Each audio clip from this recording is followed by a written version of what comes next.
চট্টগ্রামে ডেঙ্গুতে আরও দুজনের মৃত্যু হয়েছে। এ নিয়ে চলতি বছর শুধু চট্টগ্রামেই ডেঙ্গুতে মারা গেলেন ৩৯ জন। ডেঙ্গুতে মৃত্যু হওয়া দুজন হলেন বান্দরবানের ওমর ফারুক এবং সন্দ্বীপের শাবানা।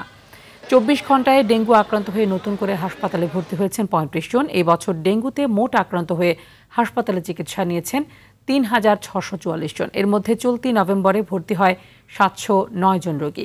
এদিকে ডেঙ্গু প্রতিরোধে সবাইকে আরও সতর্ক থাকার পরামর্শ দিয়েছেন জেলা civil surgeon doctor Jahangir Alam. নগদের সর্বোচ্চ বার ১৬৭ টাকা রিচার্জে পাবেন ১ লাখ টাকা পুরস্কার। আরও আছে প্রতি সপ্তাহে পুরস্কার ও ক্যাশব্যাক। এ বিষয়ে আরও তথ্য জানাতে চট্টগ্রাম থেকে সরাসরি যুক্ত হচ্ছেন সহকর্মী সাইফুল মাহমুদ। সাইফুল, ডেঙ্গুতে মৃতের সংখ্যা কিন্তু চট্টগ্রামে বেড়েই চলেছে এবং এ নিয়ে আপনার কাছে আর কি তথ্য রয়েছে? প্রশাসন কোনো রকম ব্যবস্থা নিচ্ছে কিনা ডেঙ্গু প্রতিরোধে? জি, তানিয়া আসলে যেমনটি বলেছেন, চট্টগ্রামে কিন্তু ডেঙ্গু পরিস্থিতি দিন দিন ভয়াবহ রূপ নিচ্ছে। কোনোভাবেই কিন্তু আসলে সেটা যে নিয়ন্ত্রণে আসবে সেটা বোঝা যাচ্ছে না। অক্টোবরে কিন্তু ডেঙ্গুর খুব দাপট ছিল এবং নভেম্বরে এসে সেটা কিন্তু দ্বিগুণ হয়ে গেছে। ইতিমধ্যে কিন্তু নভেম্বরে যে ৩৯ জন মারা গেছে সেখানে কিন্তু ২১ জনে কিন্তু নারী রয়েছেন এবং ৪ জন শিশু রয়েছেন, বাকিরা পুরুষ রয়েছেন।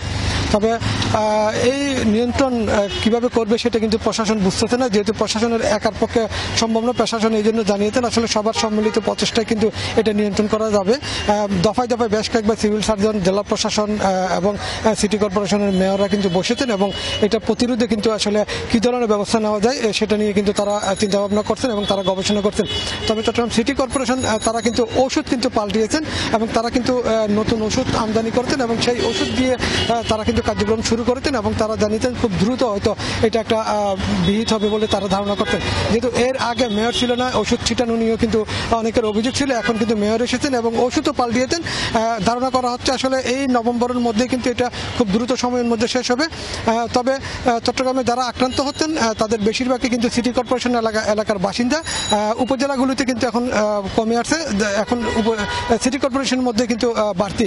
তবে জেলা সিভিল সার্জন জানিয়েছেন যারা ঘুমাবেন, যে কোনো সময় যারা ঘুমাবেন তারা অবশ্যই মশারি টাঙ্গিয়ে ঘুমাবেন এবং বিশেষ করে বাচ্চারা যখন টিভি দেখে তাদেরকে যাতে একটু দেখা হয় সেই বিষয়টির উপরে নজর দিয়েছেন। তা নিয়ে এই ছিল ডেঙ্গু পরিস্থিতি নিয়ে আমার কাছে সর্বশেষ। ধন্যবাদ আপনাকে।